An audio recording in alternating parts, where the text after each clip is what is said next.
સો hi friends, આજે આપણે બનાવી છીએ ટમેટા કોફતાનું શાક. તો ફર્સ્ટ ઓફ ઓલ છે તેના માટે આપણે છે એ 1 કિલો ટમેટા છે એ લઈ લીધા છે. અહીં મારી પાસે કઠણ ટમેટા જ છે. તેને આ રીતે સ્કૂપ કરી અને તેનો અંદરનો પાર્ટ છે એ આપણે રિમૂવ કરી દઈએ છીએ.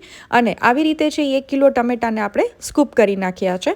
અને દેશી ટમેટા પણ આપણે ગ્રેવી કરવા માટે લેવાના છે. તો તમે જોઈ શકો છો કે આપણા ટમેટા છે એ એકદમ સરસ રીતે છે સ્કૂપ થઈ ગયા છે. ત્યાર પછી મસાલો બનાવવા માટે એક મિક્સર જારમાં ખાટું મીઠું ચવાણું લીધું છે 500 ગ્રામ. ત્યાર પછી 2 ચમચી તલ, 3 ચમચી માંડવીના બી, લાલ મરચું પાવડર, ધાણા જીરું અને અહીં કોથમરી છે એ એડ કરેલી છે. અને 3 થી 4 લીલી મરચી એડ કરી તેની અંદર 2 ચમચી ખાંડ ઉમેરી તેની પ્રોપર રીતે છે આપણે મિક્સ કરી અને ક્રશ કરી લેવાનું છે. ત્યાર પછી એક વેસલમાં આપણો જે મસાલો છે એ રેડી છે તેને આપણે કાઢી લેવાનો છે. અને તો આ રીતે છે આપણો સૂકો મસાલો રેડી છે. તેની અંદર ગરમ મસાલો અને નિમક છે એ સ્વાદ પ્રમાણે એડ કરી અને ધાણા જીરું એડ કરી અડધું લીંબુ છે એ સ્ક્વીઝ કરી નાખેલું છે અને તેને પ્રોપર રીતે છે આ રીતે મિક્સ કરી લેવાનું છે. ત્યાર પછી જે આપણા સ્કૂપ કરેલા ટમેટા છે તેને પણ છે આ રીતે ફિલ કરી અને બધા જ ટમેટા છે એ આપણે દબાવતા જઈએ છીએ, પ્રેસ કરતા જઈએ છીએ અને ફિલ કરતા જઈએ છીએ.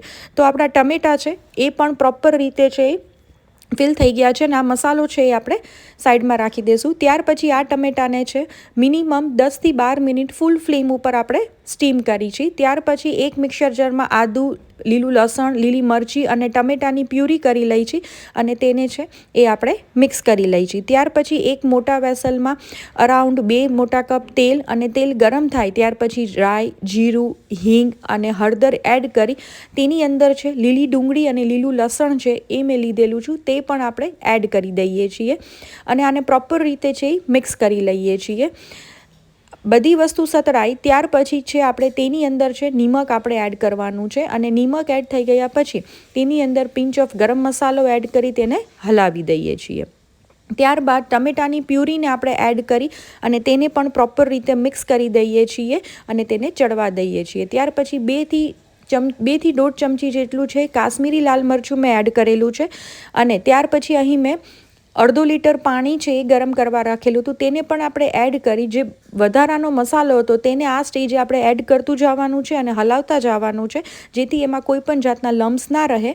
તો આપણી ગ્રેવી છે એ રેડી છે અને આ ગ્રેવી છે આપણી કમ્પ્લીટ રીતે તેલ છૂટી જાય ત્યાર પછી તેની અંદર સ્ટીમ કરેલા ટમેટા છે એ આપણે એક પછી એક એડ કરતા જઈએ છીએ અને તેને હળવે હાથે છે હલાવતા જઈએ છીએ. એક વાતનું ખાસ ધ્યાન રાખવાનું છે કે આપણે હળવા હાથે જ આપણે મિક્સ કરવાનું છે જેથી કરીને આપણા ટમેટા છે એ છૂટા ના પડી જાય. ત્યાર પછી કોથમરી વડે ગાર્નિશ કરી આપણે સર્વ કરી